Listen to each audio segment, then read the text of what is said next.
ملنے کے لیے آنا ہے، لیکن army chief general Asim Munir اور DG ISI general Nadeem Anjum کی جو ملاقات تھی اس کے متعلق ایوان صدر کے عملے کو نہیں بتایا گیا، اور یہ ملاقات پہلے سے اسکیجول نہیں تھی، نہ ہی میڈیا کو اس ملاقات کے متعلق بتایا گیا۔ عام طور پر اس طرح کی ملاقاتیں ہوتی ہیں تو اس کا ایک اعلامیہ بھی جاری کیا جاتا ہے اور ایک پریس ریلیز بھی جاری کیا جاتا ہے۔ یہ حقائق میں اس لیے بتا رہا ہوں، یہ اسٹیبلش کرنے کے لیے کہ اس ملاقات کو خفیہ رکھنا مقصد تھا، یعنی اس ملاقات کو سیکرٹ رکھنے کے لیے یہ سارے انتظامات کیے گئے۔ آج میری ایک ذریعے سے بات ہوئی، ایوان صدر کے بہت قریبی ذریعے سے، تو اس نے مجھے وہ حالات بتائے جب army chief general Asim Munir اور DG ISI جنرل ندیم انجم ایوان صدر پہنچے اور بڑے مزے کے حالات بتائے گئے مجھے۔ تو میرے جو ذریعے ہیں انہوں نے مجھے یہ بتایا کہ ہمیں اچانک یہ پیغام دیا گیا کہ آپ سب تیسرے فلور پر چلے جائیں، اور تیسرے فلور سے آپ نے اس وقت تک باہر نہیں آنا جب تک آپ کو کہا نہ جائے۔ اب ان کے لیے بھی یہ ایک سرپرائزنگ ایلیمنٹ تھا۔ اس سے پہلے جو اہم نوعیت کی، حساس نوعیت کی ملاقاتیں ہوتی تھیں وہ چونکہ اسکیجول ہوتی تھی تو ان کو پتا ہوتا تھا کہ چلیں ہمیں تیسرے فلور پر بھیجا جا رہا ہے، تو اس وجہ سے بھیجا جا رہا ہے کہ چلیں جو صدر کا آفس ہے، یعنی ان کا جو چیمبر ہے ملاقاتوں والا، وہاں ملاقات ہونی ہے۔ لیکن اس مرتبہ کسی کو نہیں پتا تھا، اور ان کو یہ بھی کنوے کیا گیا کہ کسی قسم کی کمیونیکیشن آپ نے نہیں کرنی، کوئی ٹیلی فون کال آپ نے نہیں کرنی، کوئی آپ کا واٹس ایپ میسج باہر نہیں جانا چاہیے، آپ کا واٹس ایپ لاسٹ سین نظر نہیں آنا چاہیے، کسی قسم کی کوئی خبر، کوئی اطلاع باہر نہیں جانی چاہیے۔ یہ اطلاع بھی باہر نہیں جانی چاہیے کہ آپ کو تیسرے فلور پر بھیجا گیا ہے اور کوئی آؤٹ آف آرڈنری چیز ایوان صدر کے اندر ہو رہی ہے، یعنی اس قسم کے حالات۔ تو اس سے یہ اندازہ لگایا جا سکتا ہے اس کی اہمیت لوگوں کو بتانے کے لیے میں یہ جو جزوی تفصیلات ہیں جو میرے ذرائع سے بات ہوئی، یہ میں اس ملاقات کی اہمیت بتانے کے لیے یہ ساری جزوی تفصیلات بتا رہا ہوں۔ اس کے بعد کافی دیر تک یہ تیسرے فلور پر عملاً، بلکہ میرے جو ذرائع ہیں انہوں نے ہنستے ہوئے کہا کہ ہم تو تیسرے فلور پر قید ہو کر رہ گئے، جو ایوان صدر کا عملہ ہے، یعنی تیسرے فلور سے ان کو نکلنے نہیں دیا گیا۔ اس کے بعد یہ ملاقات ہوئی، کافی طویل ملاقات ہوئی، اور اب اس کے متعلق دو اہم خبریں ہمارے پاس ہیں جو اپنے ویورز کے ساتھ شیئر کرتے ہیں۔ ایک خبر کا پہلا حصہ تو یہ ہے کہ چونکہ عارف الوی صاحب نے، صدر عارف الوی نے ایک ٹویٹ کیا تھا آفیشیل سیکرٹ ایکٹ کے معاملے پر، اور اسی طرح آرمی ایکٹ کے معاملے پر، کہ میں نے ان بلز کی منظوری نہیں دی اور میرا جو عملہ ہے وہ میری ول کے خلاف گیا، یعنی صدر کے ساتھ پاکستان کی تاریخ میں پہلی مرتبہ اس طرح کا دھوکہ ہوا، اس لیے میں اس کو ایک فراڈ ریاست کہتا ہوں۔ اب میں ناکام ریاست نہیں کہتا، لوگ ناراض ہوتے ہیں تو ہوتے رہیں۔ دوسرا ایشو یہ تھا کہ صدر عارف الوی نے ایک خط لکھا تھا الیکشن کمیشن کو، چیف الیکشن کمشنر کو، کہ مجھ سے ملاقات کریں اور ہم نئے الیکشن کی تاریخ کو طے کریں۔ چیف الیکشن کمشنر نے مریم نواز کی بی ٹیم بن کر چیف الیکشن کمشنر نے صدر کے ساتھ ملاقات سے انکار کر دیا تھا، حالانکہ یہ بعد میں طے کر لیا جاتا کہ کیا یہ الیکشن کمیشن کا اختیار ہے یا صدر عارف الوی کا اختیار ہے تاریخ دینا، یعنی الیکشن کی تاریخ دینا۔ لیکن چیف الیکشن کمشنر کو کم سے کم صدر پاکستان، جو پاکستان کا سب سے بڑا آئینی عہدہ ہے، ان کی دعوت پر ملاقات کے لیے چلے جاتے اور وہاں ان کو کنوے کر دیتے کہ سر اب کوئی نئی قانون سازی ہوئی ہے اور ہماری انڈرسٹینڈنگ یہ ہے، ہماری قانونی انڈرسٹینڈنگ یہ ہے سر کہ الیکشن کی تاریخ دینا ہمارا کام ہے۔ تو یہ اس طرح سے بھی ایک معاملے کو ٹیکل کیا جا سکتا تھا، لیکن انہوں نے ایک جوابی بد تہذیبی پر مبنی ایک مراسلہ لکھ دیا تھا صدر عارف الوی کو۔ تو اب اس پوری سچویشن میں ایک پیغام صدر عارف الوی کو پہنچایا گیا عمران خان صاحب کا انڈائریکٹلی۔ یہ بڑا اہم پیغام تھا، اور اس پیغام کو پھر مختلف حلقوں نے ریڈ کیا بٹوین دی لائنز، اور وہ پیغام عمران خان صاحب کی جانب سے یہ پہنچایا گیا، کیونکہ عمران خان صاحب کے وکلاء تو خان صاحب سے جا کے ملتے ہیں، ان کے ذریعے پیغام رسانی بھی ہوتی ہے، کبھی ڈائریکٹلی کبھی انڈائریکٹلی، کہ صدر عارف الوی اپنا آئینی اختیار استعمال کریں اور الیکشن کی تاریخ کا اعلان کریں۔ اب صدر اگر الیکشن کی تاریخ کا اعلان کر دیتے اور چیف الیکشن کمشنر یہ کہتے کہ نئی قانون سازی کے مطابق یہ الیکشن کی تاریخ دینے کا اختیار میرے پاس ہے، تو پروبیبلی یہ خدشہ تھا کہ یہ معاملہ سپریم کورٹ میں چلا جاتا، اور سپریم کورٹ سے ہو سکتا ہے کہ فیصلہ صدر عارف الوی کے حق میں آ جاتا، یا اس طرح کا فیصلہ آ جاتا کہ صدر اور الیکشن کمیشن مل کر جو الیکشن کی تاریخ ہے اس کا اناؤنسمنٹ بھی کریں اور اس پر عمل درآمد بھی کریں۔ تو ایک تو اس معاملے پر صدر عارف الوی کو ایک پیغام جو ہے وہ بھجوا دیا گیا کہ یہ جو الیکشن کی تاریخ کا اعلان ہے یہ ابھی آپ نے نہیں کرنا۔ اچھا، دوسرا جو صدر عارف الوی کو پیغام بھجوایا گیا وہ اس کانٹیکس میں تھا، اس سیاق و سباق میں تھا کہ جو آپ نے ٹویٹ کیا آرمی ایکٹ کے متعلق اور آفیشیل سیکرٹ ایکٹ کے متعلق، تو اس حوالے سے بھی اس ٹویٹ کے کانٹیکسٹ پر ایک پیغام جو ہے وہ صدر عارف الوی کو بھجوایا گیا۔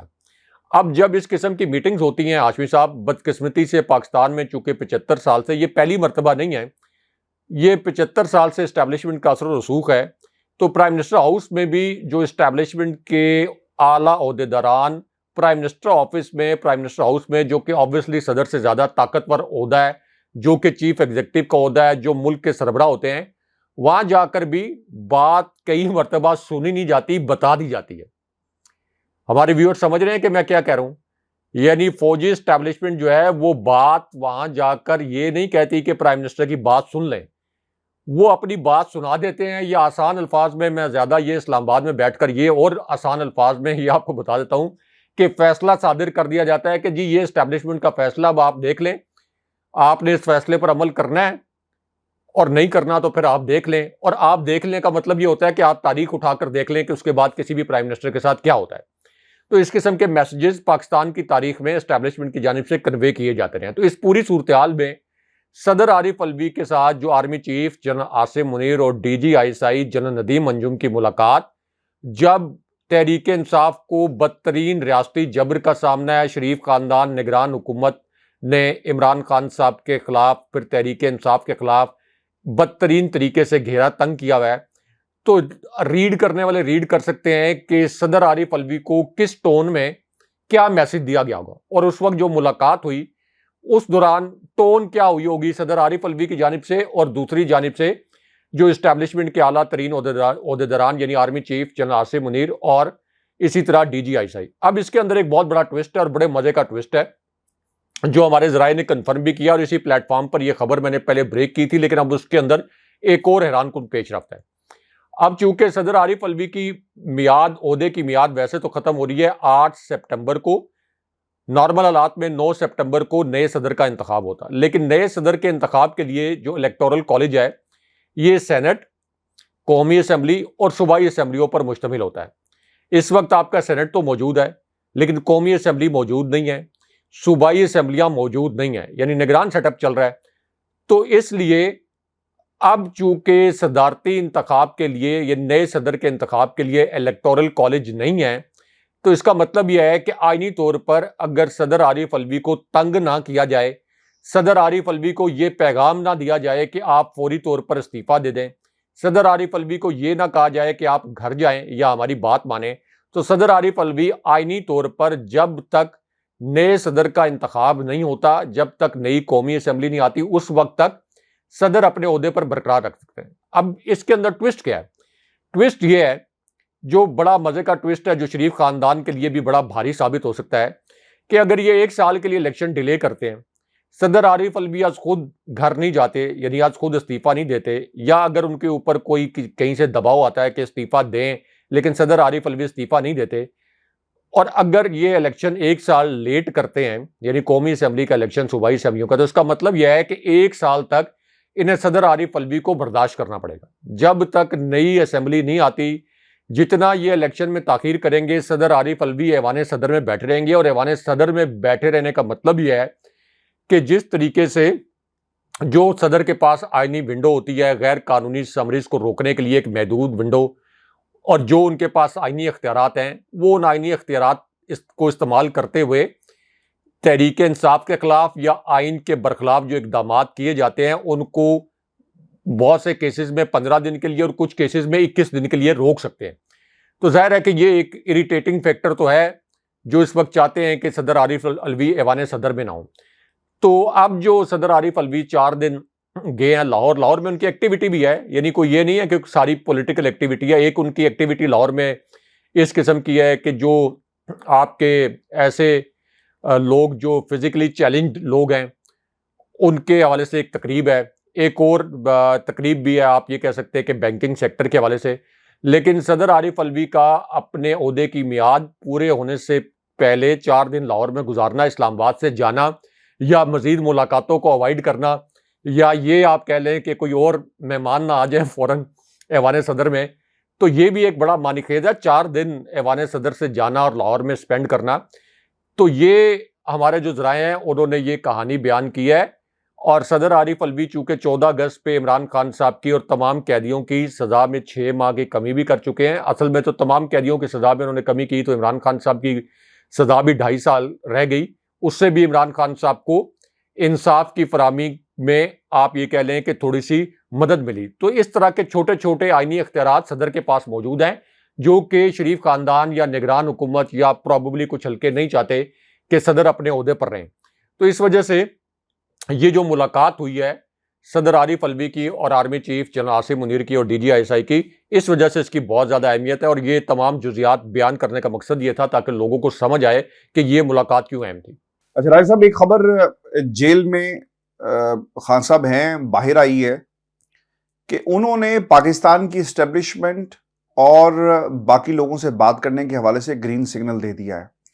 اچھا راجہ صاحب، مجھے یہ کوئی خبر نہیں اس لیے نہیں لگتی کیونکہ اس سے پہلے عمران خان اپنے انٹرویوز میں خود کہہ چکے ہیں کہ میں پاکستان کی اسٹیبلشمنٹ سے بھی بات کرنے کے لیے تیار ہوں، میں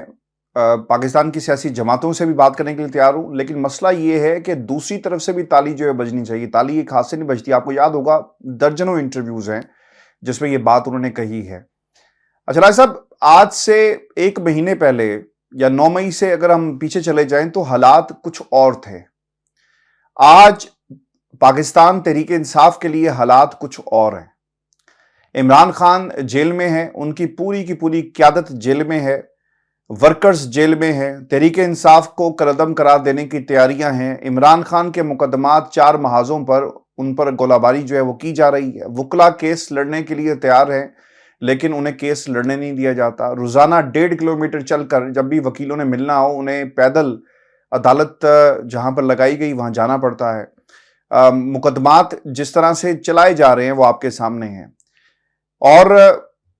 ضمانت کا معاملہ اس لیے روک دیا جاتا ہے کہ معاملات اسلام آباد ہائی کورٹ میں پینڈنگ ہیں. یہ گرین سگنل رائے صاحب پاکستان کی اسٹیبلشمنٹ کیا اسے قبول کرے گی یا it's too late in the day? Number 1، Pakistan کی اسٹیبلشمنٹ عمران خان کو اور ایک لیول پلینگ فیلڈ دینے کے لیے تیار ہے. نمبر 2. نمبر 3، کیا پاکستان کی اسٹیبلشمنٹ یہ سمجھتی ہے کہ ہمیں عمران خان کو اسی طرح کا ماحول دینا چاہیے جس طرح سیاسی جماعتوں کے پاس باقی بھی موجود ہے؟ اس سے کیا عزائم جو ہیں ان کے پورے ہو جائیں گے؟ کیونکہ اتنی بڑی سٹرگل، اتنا بڑا جو کھیل ہم نے دیکھا ہے سیاست کے اندر پچھلے 1.5-2 ماہ کے اندر، وہ اس لیے نہیں ہوا تھا کیونکہ آج بھی نگران جو وزیر اعظم صاحب ہیں وہ یہ کہتے ہیں کہ 9 مئی کا واقعہ جو ہے بہت بڑا ہے، ریاست کے خلاف ایک سازش تھی. آج بھی ریاست جو ہے وہ اسے بھول نہیں رہی. خان صاحب تو یہاں تک کہہ چکے ہیں کہ آپ ان لوگوں کو پکڑیں جو اس میں ملوث ہیں، ہمارے یا ہماری جماعت سے اس کا کوئی تعلق نہیں ہے. اور پھر ایسا پاکستان کی سیاسی جماعتیں کیا قبول کریں گی عمران خان کے ساتھ بات کرنا یا بیٹھنا؟ کیونکہ نون لیگ نے اب کہا ہے کہ اگر الیکشن فروری سے آگے چلے گئے تو ہم پیپلز پارٹی کے ساتھ کنٹینر پر ہوں گے اور ہو سکتا ہے کہ عمران خان صاحب بھی ہمارے ساتھ ہوں. دیکھیں، ہاشمی صاحب اب تک جیل سے ایک ویڈیو وائرل ہوئی ہے، اس کے متعلق بھی بتاتے ہیں. لیکن جو بات آپ نے کی کہ عمران خان صاحب نے بات کی کہ اسٹیبلشمنٹ کے ساتھ، پاکستان کے اداروں کے ساتھ، یا آسان الفاظ میں فوجی قیادت کے ساتھ میں بات کرنے کے لیے تیار ہوں. اس میں 2 بہت اہم خبریں ہیں. ایک تو عمران خان صاحب نے جو بات کی اس میں واضح طور پر عمران خان صاحب نے بتایا کہ اس بات چیت کا محور اور اس کا مرکز یہ ہوگا کہ 90 دن کے اندر الیکشن کیسے ہوں گے. 90 دن کے اندر الیکشن کیسے ہوں گے، شفاف الیکشن کا میکانزم کیسے بنایا جائے گا، کیسے نظام ترتیب دیا جائے گا. اس نقطے پر عمران خان صاحب نے بات کرنے پر آمادگی ظاہر کی ہے. لیکن اس کے اندر عمران خان صاحب نے اچانک یہ بات کیوں کی؟ اس سے پہلے عمران خان صاحب اتنے عرصہ جیل رہے، انہوں نے یہ بات کیوں نہیں کی؟ ابھی کیوں کی؟ یہ بات کرنے کی وجہ یہ ہے کہ عمران خان صاحب کو بھی ڈائریکٹلی انڈائریکٹلی، کیونکہ اب یہ بھی پتہ ہے بہت سے حلقوں کو بھی، شریف خاندان کو، نگران حکومت کو بھی، سب کو یہ پتہ ہے کہ عمران خان صاحب کو بہت دیر تک جیل کے اندر رکھنا مشکل سے مشکل تر ہوتا جائے گا. کتنے عرصے تک عدالتوں کو انصاف دینے سے روکا جائے گا، کتنے عرصے تک عدالتوں کے فیصلوں کو پامال کیا جائے گا. انٹرنیشنل لیول پر آوازیں اٹھیں گی، انسانی حقوق کی تنظیمیں آوازیں اٹھا رہی ہیں، انٹرنیشنل میڈیا آوازیں اٹھا رہا ہے. اسلام آباد میں بیٹھی انٹرنیشنل کمیونٹی جو ہے میں آپ کو یہ خبر دے رہا ہوں، اس سے پہلے بھی میں نے آپ کو بتایا تھا ہمارے ویورز کو کہ وہ اس سے پہلے جو ملٹری کورٹس اور اسی طرح آرمی ایکٹ کے تحت ٹرائل کے حوالے سے اپنے خدشات کا اظہار اسٹیبلشمنٹ کے سامنے کر چکے ہیں. تو اس کا مطلب یہ ہے کہ عمران خان صاحب کو بہت دیر تک جیل کے اندر رکھنا ممکن نہیں ہے. تو اس پوری صورتحال میں جو پاکستان کے سب سے مقبول اور سب سے بڑے لیڈر ہیں، ان کی پلس چیک کرنا یا ان کو آن بورڈ لینا یا یہ کہہ لیں کہ ان کو انگیج کرنا، کم سے کم ان کو انگیج کرنا، یہ اس وقت بہت سے حلقوں کی ضرورت ہے. تو اس کانٹیکسٹ میں یہ کوئی یک طرفہ عمران خان صاحب نے بیان نہیں دیا، نمبر 1، کیونکہ اس وقت باقی جماعتوں کو عمران خان صاحب سے بات کرنے کی ضرورت ہے. عمران خان صاحب کو باقی جماعتوں سے بات کرنے کی ضرورت نہیں ہے، کیونکہ 74% لوگ تو عمران خان صاحب کے پیچھے کھڑے ہیں. اسی وجہ سے تو عمران خان صاحب کو سائفر جیسے بوگس کیس میں دوبارہ گرفتار کیا گیا. اسی وجہ سے تو جبر کے تحت لوگوں سے پریس کانفرنسز کروائی گئی. صداقت عباسی جو عمران خان صاحب کے ساتھ ڈٹ کر کھڑے تھے، انہیں اغوا کر لیا گیا. اسی وجہ سے تو پی ٹی آئی کی جو قیادت ہے اس کو انڈر گراؤنڈ جانا پڑا اور اب کور کمیٹی کے ناموں کا اعلان تک نہیں کیا گیا. تو یہ تمام ہنٹس یہ بتاتے ہیں، یہ تمام زمینی حقائق یہ بتاتے ہیں کہ عمران خان صاحب اتنے پاپولر ہیں، اتنے مقبول ہیں اب بھی، کہ یہ 13 جماعتیں مل کر عمران خان صاحب کا مقابلہ نہیں کر سکتی. اب اس کے اندر ان تمام لوگوں کے لیے 1 منٹ کی خاموشی جو نگران وزیر اعظم انوار الحق کاکڑ کے متعلق ہر روز ایک خبر یا یہ سرخی لگاتے ہیں کہ انوار الحق کاکڑ نے کڑاکا نکال دیا، انوار الحق کاکڑ نے عمران خان کو ریلیف دے دیا، عمران خان کے متعلق فیصلہ کر دیا. ابھی آپ یہ دیکھیں کہ میں نے بار بار بتایا تھا، چونکہ میں عملی صحافت کرتا ہوں، 23 سال کا میرا کریئر ہے اسلام آباد میں، کوئی بڑا چینل ایسا نہیں ہے جس کو میں نے ہیڈ نہیں کیا. میں نے یہ بتایا تھا کہ ان کا نام اسٹیبلشمنٹ کی جانب سے آیا ہے، یہ اسٹیبلشمنٹ کے یہ امیدوار ہیں، اسٹیبلشمنٹ کی پالیسی کو ٹو کریں گے. اور اب آپ دیکھیں کہ یہ انوار الحق کاکڑ جو ہیں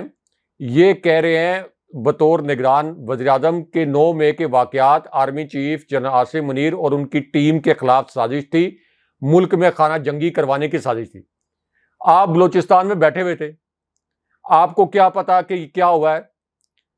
آپ کیا پاکستان کے حالات کو، خاص طور پر جو کچھ لاہور، اسلام آباد، راولپنڈی میں ہو رہا تھا، ان حالات کو دیکھ رہے تھے؟ تو انہوں نے تو وہی رٹا رٹایا سٹیٹمنٹ جو انہوں نے انہیرٹ کیا شریف خاندان کی حکومت سے، یعنی شہباز شریف کے خاندان کی حکومت سے، جو میں کہتا ہوں کہ یہ شریف خاندان کی حکومت کا تسلسل ہے، وہی انہوں نے ایک پروگرام میں عمران خان صاحب کے خلاف نیریٹو بنانے کے لیے پڑھ دیا، اور ساتھ یہ بھی کہہ دیا کہ اگر ہم ان کے خلاف کارروائی نہیں کریں گے تو پھر جو ہے وہ ہم کوئی فریق نظر آئیں گے. اچھا، کس بنیاد پر کارروائی کریں گے؟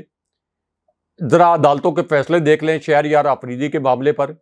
اسی طرح آپ کے جو علی محمد خان ان کے معاملے پر جو عدالتوں کے فیصلے آئے، شیریں مزاری کے معاملے پر جو عدالت کا فیصلہ آیا، اسد عمر کے معاملے پر آیا کہ عدالتیں رو رہی ہیں، اسلام آباد ہائی کورٹ کے جج رو رہے ہیں اور یہ کہہ رہے ہیں اسد عمر کو اس وقت رہا کیا جائے گا جب وہ پریس کانفرنس کریں گے. چودھری پرویز الہی کو لاہور ہائی کورٹ رہائی ان کی کرتی ہے اور ساتھ یہ بھی کہتی ہے کہ کوئی پولیس، کوئی قانون نافذ کرنے والا ادارہ دوبارہ گرفتار نہیں کرے گا. لیکن اس کے باوجود گرفتار کر کے جج آنسوؤں سے رو رہے ہیں، ان کو گرفتار کر کے دوبارہ اٹک جیل بھیج دیا جاتا ہے. اس سے زیادہ کوئی اندھیر نگری ہو سکتی ہے؟ تو ایک تو یہ تسلسل ہے، شریف خاندان کی حکومت کا تسلسل ہے، اور عمران خان صاحب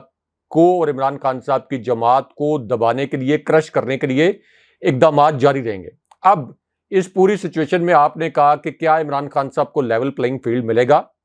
کیا عمران خان صاحب کو الیکشن میں جانے کی اجازت ملے گی؟ تو اس کا جواب نفی میں ہے، کیونکہ عمران خان صاحب کو صرف انگیج اس وجہ سے کیا جا رہا ہے، توقع یہ کی جا رہی ہے کہ عمران خان صاحب کو سمجھوتا کریں، اسے تقدیر کا لکھا مان لیں اور اس الیکشن میں ریزسٹنس نہ کریں، یا ان کو الیکشن سے باہر رکھنے کے لیے جو فارمولہ بنایا گیا ہے جب اس پر عمل ہو تو تحریک انصاف اس پر ریزسٹنس نہ کرے، اور انہیں یہ کہا جائے کہ ابھی آپ فی الحال چھوڑ دیں، 2-3 سال میں حالات ٹھیک ہو جائیں گے، 4 سال میں یا اگلے الیکشن میں آپ کے لیے کوئی پرابلم نہیں ہوگی. تحریک انصاف کو کرش کرنے کے لیے جو اقدامات کیے جا رہے ہیں ان میں تھوڑی نرمی آ جائے گی، تحریک انصاف بھی اپنا سٹانس جو ہے وہ تھوڑا سا نرم کر لے تو 2-3 سال کے اندر کوئی حالات آپ کے لیے بہتر ہو جائیں گے. یعنی اس طرح سے جب کسی بہت پاپولر لیڈر کو کرش بھی کرنا ہو اور اس کو انگیج بھی کرنا ہو تو اس قسم کی باتیں کی جاتی ہیں. لیکن عمران خان صاحب کا جو پیغام ہے وہ بڑا واضح ہے، وہ یہ ہے کہ میں الیکشن کے معاملے پر بات چیت کرنے کے لیے تیار ہوں۔ علیمہ خان صاحبہ نے جو ملاقات کی تو خان صاحب نے کہا کہ میں جیل کے ماحول میں ایڈجسٹ ہو چکا ہوں، 200 سال اگر میری عمر ہو تو 200 سال بھی یہ مجھے جیل میں رکھیں تو مجھے کوئی فرق نہیں پڑتا۔ تو اس لیے یہ جو کچھ لوگ کہہ رہے ہیں کہ عمران خان صاحب نے کوئی ڈیل کر لی ہے، کوئی ڈیل کی آفر قبول کر لی ہے، یہ بات قطعاً درست نہیں ہے۔ عمران خان صاحب کو گرفتاری سے پہلے، یعنی بطور صحافی میں شواہد پر بات کر رہا ہوں، حقائق پر بات کر رہا ہوں، عمران خان صاحب کو گرفتاری سے پہلے بہت سے فارمولاز پر مبنی پیغامات بھیجے گئے تھے۔ انہیں یہ کہا گیا تھا کہ آپ باہر جس ملک میں جانا چاہتے ہیں آپ چلے جائیں، آپ کی تحریک انصاف کو بھی کالعدم نہیں کیا جائے گا، آپ کی گرفتاری بھی نہیں ہوگی، آپ کی جان کو جو خطرات ہیں یہ خطرات بھی کم ہو جائیں گے۔ لیکن عمران خان صاحب جن پر دن دیہڑے قاتلانہ حملہ ہو چکا تھا، جن کو پتا تھا کہ ان کو دوبارہ گرفتار کر کے سلو پوائزننگ کے ذریعے خدا نخواستہ دوبارہ ان کی جان لینے کی کوشش کی جا سکتی ہے، اس کے باوجود عمران خان صاحب نے باہر جانے کا فارمولہ جو ہے وہ کسی صورت قبول نہیں کیا۔ تو عمران خان صاحب کو تو اس طرح کے میسیجز پہلے بھی بھیجے گئے تھے، اور آج بھی اگر عمران خان صاحب ایک مرتبہ یہ کہہ دیں کہ میں نے ٹھیک ہے مجھے آپ جیل سے نکالے اور میں نے باہر جانا ہے، ہاشمی صاحب یہ ایک مرتبہ کہہ دیں عمران خان صاحب، سپوز کسی رات 11 بجے یہ پیغام دے دیں، تو صبح جب لوگ اٹھیں گے تو لوگوں کو پتہ چلے گا کہ عمران خان صاحب کو بڑے پروٹوکول کے ساتھ طیارے میں روانہ کر دیا گیا ہے اور عمران خان صاحب لندن یا سعودی عربیہ پہنچ گئے ہیں۔ لوگوں کو صبح یہ اطلاع ملے گی، لیکن مسئلہ یہ ہے کہ عمران خان صاحب باہر جانے پر آمادہ نہیں ہو رہے۔ عمران خان صاحب اپنی جو کاز ہے اس سے پیچھے ہٹنے کے لیے آمادہ نہیں ہے، اور اب وہ جو خوف دلانے کی کوشش کی گئی تھی نا عمران خان صاحب کو جیل میں ڈال کر، چھوٹا سا گندا سا واش روم جس کی دیواریں نیچی تھیں، عمران خان صاحب پرائیویسی کو انویڈ کر کے، وہ خوف بھی ختم ہو گیا اور عمران خان صاحب جیل کے ماحول سے آشنا بھی ہو گیا اور وہاں پہ سیٹل بھی ہو گیا۔ اب تو یہاں تک ہاشمی صاحب ان کے وکلاء نے بتایا کہ جو باقی قیدی ہیں وہ تو جیل انتظامیہ کے رویے کی شکایات کرتے رہتے ہیں، لیکن عمران خان صاحب اب جیل انتظامیہ جیسا بھی سلوک کرے، ان کا واش روم کا گٹر اور ان کو جو سہولتیں فراہم کی جانی چاہیے تھی جو نہیں کی جا رہی، جو بھی ان کے ساتھ کیا جا رہا ہے، تو عمران خان صاحب جیل انتظامیہ سے کوئی شکایت ہی نہیں کرتے۔ یعنی عمران خان صاحب نے اس ماحول کے اندر اپنے آپ کو ڈھال دیا ہے، تو یہ ایک اور لمحہ فکریہ بن گیا کہ اب عمران خان صاحب کو کس چیز پر پریشرائز کریں، اب اور کس چیز پر عمران خان صاحب پر دباؤ ڈالیں۔ تو وے آؤٹ کیا ہے؟ وے آؤٹ یہی ہے کہ عدالتوں کے جو فیصلے آ رہے ہیں، عدالتوں کو ان کے فیصلے کرنے دیے جائیں، پھر عدالتی فیصلوں پر عمل ہو۔ الیکشن آئین کے تحت 90 دن کے اندر ہونا چاہیے، الیکشن 90 دن کے اندر ہو، فری اینڈ فیئر الیکشن ہو، جو بھی حکومت میں آئے، چاہے عدالتوں سے کرپٹ قرار دیا گیا شریف خاندان، زرداری خاندان، یہ بھی حکومت میں آ جائے تو پورے طریقے سے اسٹیبلشمنٹ ان کے ساتھ آن بورڈ ہو، ملک کو آگے لے جایا جائے۔ اگر عمران خان صاحب جیت جائیں تو پورے طریقے سے اسٹیبلشمنٹ ان کے ساتھ آن بورڈ ہو اور ملک کو آگے لے جایا جائے۔ صرف اور صرف الیکشن جو ہے وہ واحد حل ہے۔ پوری دنیا میں جب اس طرح کے کرائسس آتے ہیں تو ارلی الیکشن بھی ہوتے ہیں، یہاں تو الیکشن جو وقت پہ ہونے تھے وہ بھی تاخیر کا شکار ہو رہے ہیں۔ تو یہ بھی ایک چیز ہے، اور اس کے اندر ایک اور فیکٹر بھی ہے ہاشمی صاحب، کہ چونکہ چیف جسٹس بندیال صاحب تو ایک انتہائی کمزور جج ثابت ہوئے ہیں، ریمارکس کی حد تک دلیر جج، فیصلوں کی حد تک کمزور جج، اور اب ان کی ریٹائرمنٹ بھی آ رہی ہے۔ لیکن جو جسٹس فائز عیسیٰ ہیں، اگرچہ وہ پارلیمنٹ میں جا کر بیٹھ گئے تھے لیپا پوتی کر کے، اپنا میک اپ کر کے، بھیس بدل کر آصف علی زرداری کے پہلو میں، لیکن جسٹس فائز عیسیٰ سے گارنٹیز حاصل کرنا کہ وہ تمام فیصلے ویسے ہی دیں گے جس قسم کے فیصلے اسٹیبلشمنٹ چاہتی ہوگی یا شریف خاندان چاہتا ہوگا،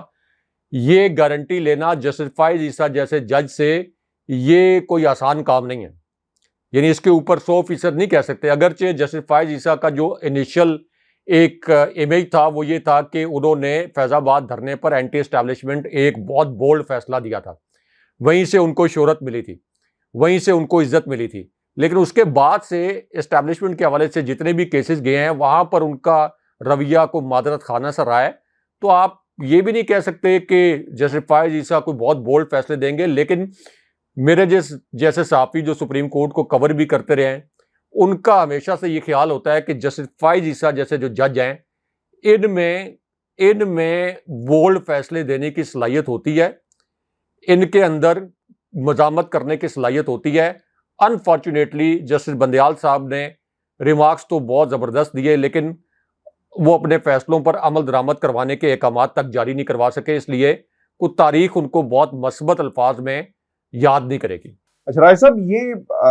ایک پک اپ، سوزوکی پک اپ کی ایک دلچسپ کہانی ہے جس میں عمران خان صاحب کو بٹھایا گیا ہے۔ اچھا، خان صاحب پراڈو بلٹ پروف گاڑیوں میں بیٹھتے تھے، اس کے بعد اب انہیں سوزوکی پک اپ میں بٹھا کر I don't know what message they want to give, لیکن بیرسٹر سلمان صدر صاحب جو ہے نا وہ باہر آئے خان صاحب سے ملنے کے بعد، تو انہوں نے یہ پوری روایت سنائی ہے۔ جب ملاقات کا وقت ہوتا ہے تو عمران خان کو ایک تو یعنی جب سزا معطل نہیں ہوئی تھی تو قیدیوں والے کپڑے پہنائے گئے تھے، اور جب سزا معطل ہو گئی تو پھر انہیں دوسری جگہ جو ہے وہ شفٹ کر دیا گیا ہے۔ سیکیورٹی حصار کے اندر ایک سوزوکی پک اپ ملی رائے صاحب، جس میں عمران خان صاحب کو بٹھا کر وکلا سے ملاقات کروائی گئی ہے، اور اس کے ساتھ ساتھ جیل کے اندر جو ملاقاتی ایک روم بنا ہوا ہے وہاں پر لایا گیا ہے۔ خان صاحب نے ایک تو توشہ خانہ کیس کے حوالے سے جو ہے وہ وکلا کو بریفنگ دی تھی، اور پھر اس کے ساتھ ساتھ جو اپیرنس ہے عمران خان صاحب کی، ایک تو کافی زیادہ وزن انہوں نے لوز کیا ہے، شیو ان کی بڑی ہوئی تھی، جو سامان ہے انہیں نہیں دیا گیا۔ ہم نے آئی جی کی اور اٹارنی جنرل کی رپورٹ تو چیمبر میں جمع ہوتے ہوئے دیکھی ہے، جس میں کہا گیا کہ جناب انڈا، ڈبل روٹی، میٹرس، ٹیبل، کرسی، سب چیزیں جو ہیں وہ خان صاحب کو دے دی گئی ہیں، اور بہترین سہولیات جو ہیں وہ مہیا کر دی گئی ہیں۔ لیکن رائے صاحب حالات اس کے برعکس جو ہیں وہ نظر آ رہے ہیں۔ واش روم کی دیوار کو اونچا کیا گیا، لیکن ابھی بھی کیمرے سے جو ہے عمران خان کی نگرانی کی جا رہی ہے۔ ایک چھوٹا سا لان ہے جہاں پہ وہ چہل قدمی کرتے ہیں، کسی سے بات کرنے کی اجازت نہیں ہے۔ خان صاحب قرآن مجید کا ترجمہ جو ہے وہ اسے انہوں نے مکمل بھی کیا ہے، اور پھر جو سب سے امپورٹنٹ بات تھی کہ ان کے جیل کے سیل میں کیڑے مکوڑے جو ہیں وہ چھوڑے گئے تھے۔ خان صاحب بتاتے ہیں کہ پہلے 7 دن انہوں نے زمین پر سو کر گزارے، لیکن اب انہوں نے ایک سمجھوتا سا کر لیا ہے، اور وہ اس سب کچھ پاکستان کی عوام کے لیے کر رہے ہیں۔ رائے صاحب، پھر اس میں یہ بھی امپورٹنٹ ہے کہ ایک کیمپین کی چلائی گئی ہے۔ میں ان تمام دوستوں سے جو پی ٹی آئی کو فالو کرتے ہیں، جو اینٹی پی ٹی آئی ہیں، جو نون لیگ کے دوست ہیں، آپ سیاست کریں لیکن دشمنی میں اس حد تک آگے نہ جائیں کہ جھوٹے بیانیے اور عمران خان کی جس سے زندگی کو خطرہ ہو اس قسم کے بیانیے بنائے جائے۔ رائے صاحب، ایک بات یہ کہی گئی کہ خان صاحب شاید ملک چھوڑ کر بھاگ جائیں گے۔ یہ کہا گیا کہ عمران خان ملک چھوڑ کر بھاگ جائیں گے، اور ان کی ڈیل ہو گئی ہے۔ اب ایک تو قوم کے نام پیغام یہ ہے کہ کوئی ڈیل نہیں ہوئی، جو لوگ ڈیلیں کروا رہے ہیں نا، ایک تو ان کو بھی پیغام چلا گیا کہ ڈیل نہیں کروں گا، اور یہ جھوٹ قسم کے بیانیے جو ہیں وہ نہ بنائے جائیں۔ خان صاحب ڈٹ کے کھڑے ہیں۔ دیسی مرغے کا ڈراپ سین بھی ہو گیا ہے، کوئی دیسی مرغا جو ہے وہ خان صاحب کو نہیں دیا گیا، اور سپریم کورٹ آف پاکستان میں رائے صاحب دیسی انداز میں دیسی مرغے کی ایک جھوٹی جو ہے وہ کہانی سنائی گئی ہے۔ اب دیکھتے ہیں کہ آخری کچھ دن رہ گئے ہیں، چیف جسٹس صاحب کو ہوش آتا ہے یا نہیں آتا، لیکن یہ جو سفید جھوٹ کی جو بریگیڈ ہے وہ ہمیں خان صاحب کے معاملے میں ایکٹیو ہوئی نظر آ رہی ہے۔ ویورز، یہ شو تھا آج کا ہمارا۔ اپنے کمنٹ ضرور بھیجیے گا، چینل کو سبسکرائب کرنا مت بھولیں۔ مجھے اور ابراہیم رائے صاحب کو اجازت دیجیے۔ اللہ نگہبان۔